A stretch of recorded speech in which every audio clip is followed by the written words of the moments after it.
Day 7, NFC East. Welcome back, everybody. It's really a fascinating division here. Not going to waste too much time getting started. Let's get to it. Y'all know the drill. We're starting with last place first on the predictions. Let's start with the Giants here. You got a lot of new additions here on this team this season. And even some returns from injury. Malik Neighbors pictured here, all pro level player his rookie year. Really a fascinating rookie year. Was spectacular. Proved that he could, win anywhere, slot, outside. If he's healthy, this is one of the best receivers in the league. Now it's just the surrounding core around him. I'm not sure. They brought in a lot of receivers to, see who can stand out and maybe provide some support. Darnell Mooney, Odell is for some reason back on this team. You drafted Malachi Fields, Juju's, Calvin Austin. So you got to narrow this down to see who's going to be able to step up and be the number 2 receiver here.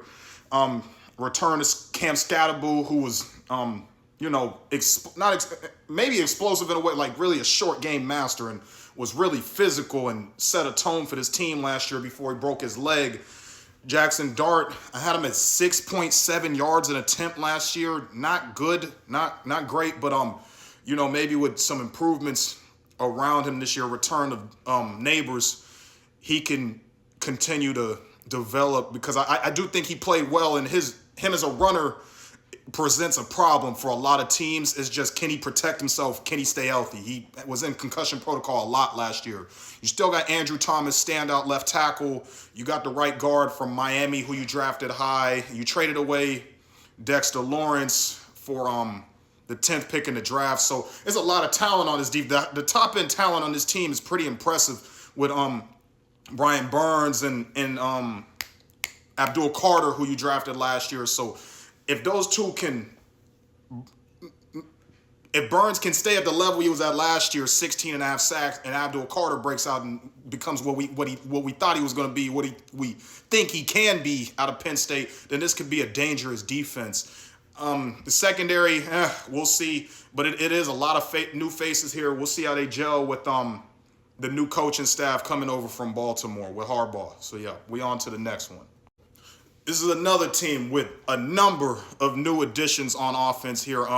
Dan Quinn coming back for another year as head coach, obviously, but you have on the offense, Terry McLaurin finally has a running mate, and it's Stephon Diggs, who was a good player for the Patriots last year. Even it was kind of a limited role. He only played 52% of the snaps for the Patriots, but he had over 1,000 yards. He was the Patriots' best receiver last year, and he was coming off ACL. So a year healthier.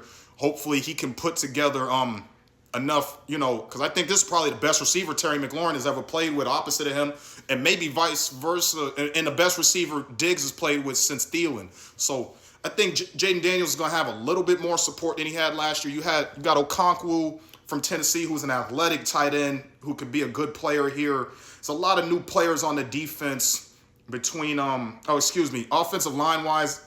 Laramie Tunsil, been an elite player for a pretty long time here, was solid last year for these guys. You got Cosme, who's a pretty good right guard.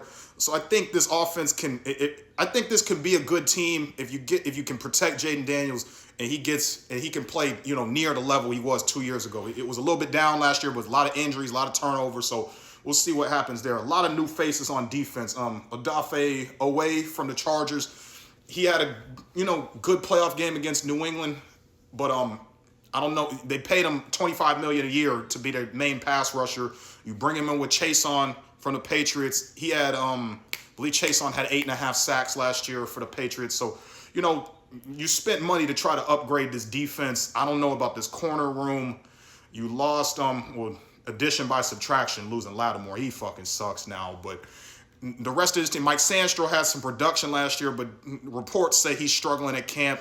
You got Rasul Douglas here, who's been pretty good here the last few years for the most part, but I don't know if he's still going to be able to perform to a level of a cornerback 1. But we'll see who steps up and see if anybody can take this secondary over the top. But I do have hope for Jaden Daniels bouncing back from the injuries and putting together a strong year, hopefully. I don't know why I'm doing this. Actually, I know why I'm doing this, but I'm all in on the Dallas Cowboys, man. I really do love this team. I love what they've done here for the most part. Dak Prescott, we're here. I think this is year 10, year 11, whatever it is. But he put together another strong season last year. Another really just not gonna say spectacular, but really high level season of quarterback play. He's proven over the last few years that he doesn't necessarily need a strong run game to be an effective quarterback. Even though I do think he's at his best when he has one.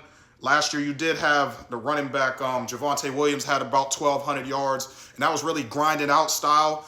Jadon Blue needs to break out. This team could use that element of speed out the backfield, as you know, a change of pace back, so hopefully Jadon Blue can help the Cowboys there. But this is murderer's row at receiver. George Pickens, all-pro last season, 1,400 yards. CeeDee Lamb, we know what he's capable of, all-pro in the past. Outstanding player, had some drop issues last year, but we don't doubt his talent, man. And you got the slot guy, Floknows, I don't know how to say his name, but he was really presented problems for a lot of nickel corners last year. This team is a nightmare to play against when they're on. The O-line is pretty good with Guyton, Tyler Smith, Tyler Booker, Cooper Beebe up front. So this can be a good team, and I'm really... I hate to put faith in the Cowboys, but this is going to be a good team, man. And it all comes down to what can the defense do. I thought they made a lot of trades last year and in this offseason. I think you got a really strong season coming up for Kenny Clark and Quentin Williams. You traded the other D-tackle away to the 49ers for a third-round pick. I forgot his name right now, but I think this team, you need one of these edge guys to break out. You spent a lot of capital on this edge room, whether it's draft or trades. Rashawn Gary, Malachi Lawrence, and LT Overton. Somebody's got to break through for this team. Either and you got Izaraku outside linebacker, so hopefully he can provide something as well. But Overshown going to come back from injury, and Caleb Downs. One of the top picks in the draft. He's been the best safety in college football for years. I think he's going to play the nickel. He's really going Christian Parker going to move him around. So new DC from the Eagles. I think he's going to bring some of them Fangio elements to this offense. To the defense. But I think this has a chance to be a really good team, man. I think it all hinges on what can this DB room, can they hold up? That's all I got to say on it. I'm picking the Eagles to win their third straight division title here. And they should be firmly in the mix as contenders in the NFC.